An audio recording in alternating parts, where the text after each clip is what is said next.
afei kɔ na wie ye sei na ya na nipa dodo na ene watu susu a edi free afinancial ase no no kɔ na wie ye no ebo homodin so mbetimi ato ehyen foforo afei so dodo na no esesa ahyen hodo ya omudi edi dwuma no emu Adom kase ekɔ garage sahoduro ni bi ne ne omo ekɔtwetwe enkomo na ye hwe se afi no ekɔ na wie ye no eya ade a omanfo etimi to ehyen dodo na na emra yekopie ho no wona eni wom twetwe enkomo no echire mu a sene aban to abode ato kasa hodo ya omodi free amanfoforo so bepie mu ewo man mu no aye kron ni ntino eno kran hye da enhye wo mu kran na mo ntan fa kasa dodo na emma eno nti emfempem yenu ene dumiensa na ekɔ na wie ye nansan ya entam no enya ade a omusikasem no ehye da ema no homne so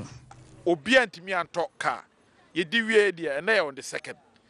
enko obi enwura enko end de na bia enim se nyame adawroma changes beba obi wa se o men change mi ka apart from that no dey hwe move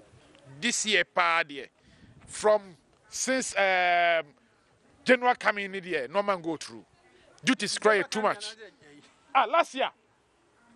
duties cry about west say now only 70.5% be working duty it be cast in mabiem apart from that no just say ban hwe no trans no hu say cast na efo ana mafo timito ko brand new cast no on credits no won timito ke ye be di bro yen cast ni ke to ma obi ahon to no afi obi yesu minyan mo gara ye nyina obi yesu yanto obi kura de no onye obi de kakra di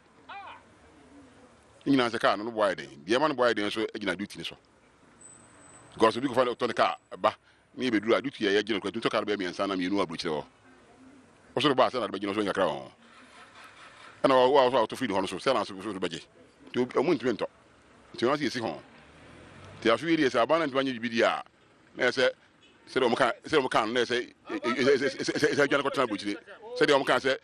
si ntimi a yenko tana abrochire no ye ko sa na be wanti task so na duty ni mra fom ne task no kwa ni duty no ya yepe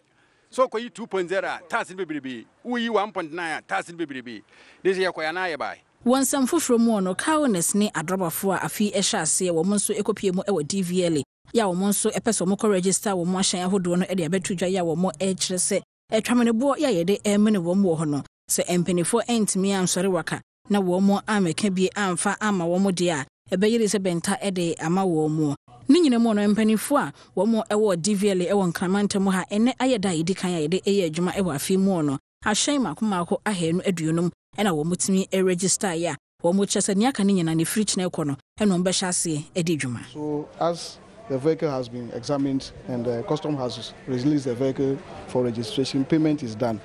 and the document will be handed over to the issuing clerk through the counter. Then he will do the entries into the register. The number plates are already available with us.